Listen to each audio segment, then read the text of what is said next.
This is the Hidden Killers Podcast with Tony Brueski and continuing coverage of the case against Rex Heuermann. In some of the most infamous criminal cases in American history, there's one thread that cuts deeper than violence. It's denial. And it's not just denial by the perpetrator, but by those who loved them. When Chris Watts confessed to killing his family, his mother refused to believe it. When serial killers like Israel Keyes or Rodney Alatia were exposed, family and friends often said the same thing. Not the man I knew, because the person behind closed doors was someone else entirely. And now we find ourselves hearing those same words echoed in the Gilgo Beach case from Asa Ellerup, the wife of accused serial killer Rex Heuermann. In this segment, we examine one of the most emotionally loaded sections of the documentary on Peacock right now. It's Asa expressing and telling Rex she loves him, or if telling him she loved him would hurt him. It's a baffling statement on its face until you look deeper, until you understand projection, trauma, and how the mind reshapes reality to preserve the life it's built. Robin Dreeke brings his decades of behavioral analysis with the FBI to unpack what's really going on beneath Asa's words. Is she protecting Rex or protecting herself from the truth? And what does it mean when a family member still sees a father where the world sees a perpetrator? It's not about excusing anyone. It's about understanding how people survive unthinkable truths and how sometimes denial is the only thing holding someone together. And as you watch in the comment section on YouTube, tell me what you think. Have you been through a trauma like this? Hopefully not quite this bad, but maybe. Or a trauma where the person you think you knew for years turns out to be somebody completely different. How did you deal with it? Again, comment section on YouTube on this video. Please let us know what your thoughts are. I want to take a look at this other clip here, because it's a really weird statement. It goes back to Asa, and it talks about not wanting to make Rex upset and what would make Rex upset. And the answer to that question is very bizarre. Let's take a look, and we will talk about it on the other side. Bye. I'm talking to him all the time, but he only has a certain amount of time to be able to make calls. So I can't get too comfortable talking to him about things that are going to hurt him. What would hurt him? What are the things that hurt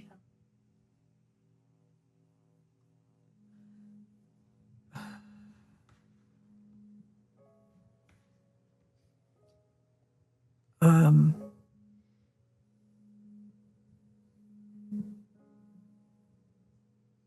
Telling him that I love him. That will hurt him. The two of us were married for 27 years. We were 100% part of each other's lives. Does everybody really believe everything they hear? Rex Heuermann is a demon. Charged as a serial killer. Do you really believe everything that's being said? This man is a sexual sadist. He enjoyed torturing his victims. Well, we didn't buy it.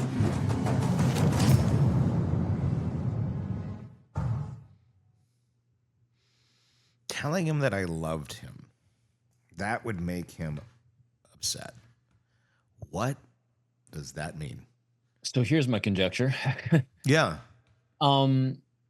I think there's a decent probability that she's placing the empathy that she has on him, that he has, that he's just like her, that she sees him as a great family man. And I think that she thinks he sees himself as a good family man, and that because it would hurt her, kind of like, so let's take a look at the Delphi murders, Richard Allen real quick. Richard Allen was devastated by what this was doing to his wife and his family, being accused of murdering these girls. Yeah. And I think that she thinks that since it would hurt her to hear, that he loves her if she's going to jail.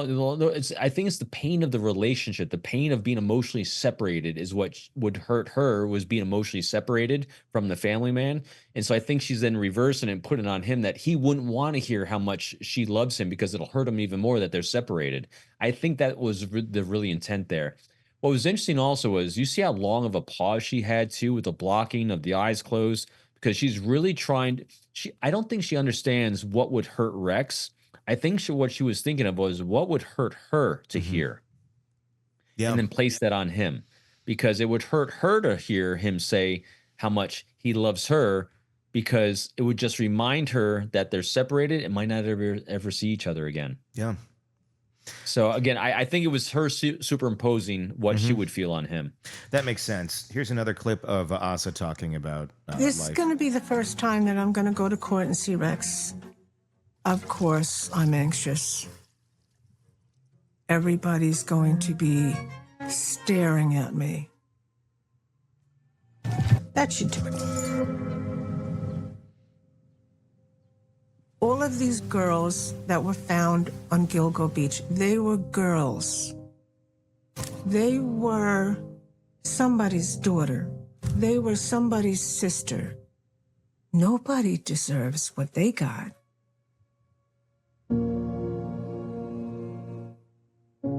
But Rex was not seeing prostitutes.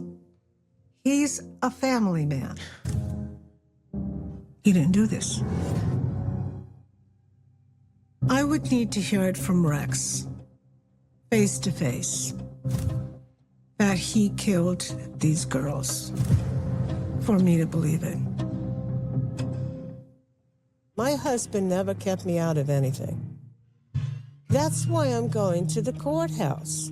That's why I want to see it for myself. It's important for me to know what he's going through. And I want to be a part of it. There's a lot there. I don't even know where to begin. She wants to go. Yeah, go for it. What stood out to you? She said, "I'd need to hear it from him." No, Yeah. she wouldn't. She wouldn't believe it anyway. That's what that was what my question was, and my mind went somewhere else. What would happen if she heard it from him? What if she just heard that he admitted that he was seeing prostitutes? Because that answers that question. That was a question I think a lot of us had. Was this kind of an open relationship, at least for him, where he could go do it, and she just kind of, when he does it on the side, and I'm okay with it, or clearly not? I don't think so. I think so. Again, trying so hard to have deep empathy on this, like placing myself in her shoes. Like, I think the response would be, Rex, don't say that. You don't have to say that to save me, or I mean, I think she's going to place herself in the role. She would place herself in the role of thinking him sacrificing himself in some way to save her and the killed kids by admitting it. That's how I think there's no way I don't think in a million years she'd accept anything he'd say or anyone will say about him as of today. Yeah. And she's not going. So again, here's what was interesting too. The other statement she made, I need to see what he's going through. Yeah. He's not going to court to learn the truth. She just wants to go see him to see what he's going through. Again, what's that? It's empathy, him, connection, comfort. I mean, it has nothing to do with facts and details. To her, there again, from her own words, from her own behaviors, I don't think there's a fact or detail anyone could present, including Rex, that would say he did this. And anything he says is to protect her and the family because he's a family man. I mean, so you see how she's capsulated that one statement, he's a family man, but it's going to rationalize every single behavior that's incongruent with what her image of him is. Yeah. I agree. I want to see. I don't know if we played The this allegation one. is that when you married Rex, he'd already committed a homicide. Had you had any knowledge of that, you wouldn't have married this man and then chose to have children with him, correct? No, there's no abnormal behavior that I ever actually noticed. And if there was any knowledge at all, some unusual behavior in that man, I would have walked out the door. You wouldn't have brought your young son to live in an environment like that. No. That's an odd one. That's the one I've been trying to, I don't know which one that was. Her body language in there is really interesting, where she's taught when she's asking or answering that question of there was no abnormal behavior. She just kind of goes on that list there, but she's not looking up at the camera. She's not looking at the guy. She's down. And then all of a sudden, her head pops up. I wouldn't have done. It reminds me of a Karen Reed clip where she like, what kind of a mad woman would I be? Or what kind of a killer would I be if I did that with the crazy eyes? It was that where it's like, I'm going to look down and then that to address what everybody else is saying is reality. What was your take? Yeah, she didn't know what to say, blocking, from having to face it. And then she thought she came up with a great statement to counter it. Yeah. I think she got excited the fact that she came up with something to say that was perfect. Yeah. Yeah. Because I mean, she's trying to say, I'm very smart. I can read people well, and I wouldn't have made that choice for my kids. Yeah. And that was her expressing. I think she got excited by the fact that she came up with a gotcha. Kind of. So, Yeah. I wouldn't have done that. He's not that guy. Look, I'm smart. I would never bring my kids in that thing, because again, if you approach everything you hear from her with that, again, that underlying understanding of she was never curious, it answers every question. No, it really does. Here's how and so why did you bring your kids in this environment? Because you didn't ask the questions. What are you doing with your time? Why are you buying your parents' house? Why do you have a secret room? I mean, or why do you have a room that I can't go see? Why do you have this massive gun collection? What do you get at? Again, not that you have the gun collection. It's like a simple question is like, what enjoyment do you have from the gun collection? Yeah. What enjoyment do you have by having your family house? What enjoyment do you have by not doing renovations or improvements? What enjoyment do you have? I mean, so again, always asking a what question to understand the person you've been married to for your entire life, since 18 years old. You've been together, but that lack of curiosity allowed him to feel safe. That's why it's such a collaborative relationship. No. They both felt very safe with each other. Yeah. Yeah, mutually they really beneficial. I mean, it's a very symbiotic relationship. She got the family man from her procession, and he got someone who didn't ask any questions whatsoever. Yeah, and it was just all it was like a perfect storm, I think, for really her to be able to. Which then to bring, if you getting off of the human side of this, which brings in of how this has fallen apart for him. When you control that environment and you get placated by the comfort around you, you make a lot of mistakes over time. And I think when we've only seen a glimpse of the evidence of his missteps, and I think when the trial hits, we're going to see a lot of mistakes he made because he got very, very comfortable in that house of knowing asking questions. Yeah, I mean, and that's a spooky thing too about nobody asking questions, is the fact that some of the bodies literally had Asa's hair on them, had the daughter's hair on them as DNA.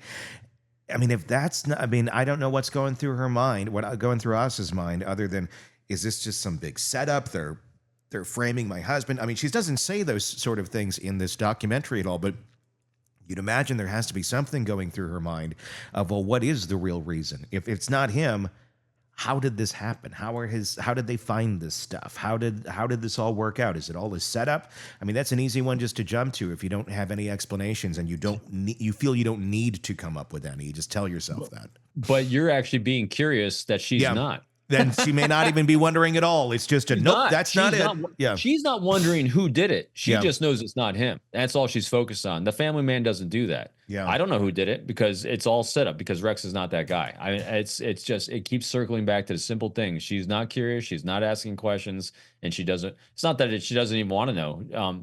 Because not wanting to know means you are even entertaining the thought. Mm-hmm. I don't think she's entertaining that thought whatsoever. It's just not cogniting for her. It's impossible in her mind, in her universe. Him doing this is completely impossible. And there's not one thing anyone can say, including him, that can change her mind. Yeah, I agree. I mean, even at the end of the day, if he comes out and is like, yep, I did this. If he pulls a BTK at the end and is like, here's what I did, and he goes down the laundry list, I think she may keep telling herself, he's just saying that to preserve our family. Yeah. The one other area I was curious about, because he's been doing this supposedly for such a long time. I looked up the number of typical victims serial killers have, and it still ranges between 7 to 8 murders that they commit is on the average for a serial killer. Yeah. I mean, there's outliers on that, but for the number of years he's been doing this, again, it didn't range outside of that 7 or 8, when I'm trying to do these comparisons, but I would not be surprised if there's more that pop up. Now, I know they're doing a good deep dive to try to identify potentially more, because here's the challenge with it is serial killers typically have a methodology for what they do, because that gives them that sexual and emotional satisfaction from reliving these things, the way they position bodies, all the things they do. But because he assumingly was killing before he moved into his parents' house, the way he did that is going to be different than when he moved into his parents' house. And then the fact that they're planning on moving down to North Carolina, he's visited all these other places, it's going to shift up how he did these murders. And so that fingerprint of what serial killers generally have is going to have shifted from every location. So I just don't get the sense from him that his gratification was coming, I think, in a different way than other serial killers, because serial killers are positioned the bodies, they'll angle some of the bodies to face them, even though they're not physically there, because they can think about it, they can imagine it. And I actually looked up, as I remember last week, we were talking about this, him creating these detailed lists and checklists of things to do. Originally, I was thinking he did that so he could actually look at that to get that same satisfaction, but apparently he deleted those and destroyed those. Well, he thought he did. So that wasn't it. So I keep thinking about where is he getting that satisfaction? How is he getting this need constantly met over a period of time? So I think there's a lot more we're going to see and be revealed here. Robin Dreeke, retired FBI Special Agent, Chief of the Counterintelligence Behavioral Analysis Program. Thank you so much for your insight in all of this. What Robin just laid out is as unsettling as it is illuminating. Because when someone's reality collapses, they often build a new one just to survive. Asa Ellerup isn't just protecting Rex, she's protecting the identity she's lived in for nearly 3 decades. The mother, the wife, the woman who believed she married a good man. To accept that Rex might be a monster isn't just devastating, it's existential. It means that every Christmas morning, every vacation, every loving moment she clung to may have existed beside something unthinkable. And for Asa, that contradiction is unbearable. So she rejects it, understandably. She can't even entertain the question, because asking it opens the doors to a world she refuses to live in. Victoria, her daughter, is standing on a very different edge. She's younger, more pliable to truth, but deeply conflicted. Robin framed it perfectly. This is a family navigating 2 parallel universes, one built on memory, the other built on evidence. And when those 2 realities finally collide, something inside has to give. But perhaps the most chilling revelation is this: Rex didn't need to hide anything, because no one was ever asking. Asa never questioned the gun vault, the secret room, the finances, or the late nights. Not because she was complicit, but because the world she was living in didn't require those questions. And for Rex, that was a perfect environment to carry out whatever dark truth he may be hiding.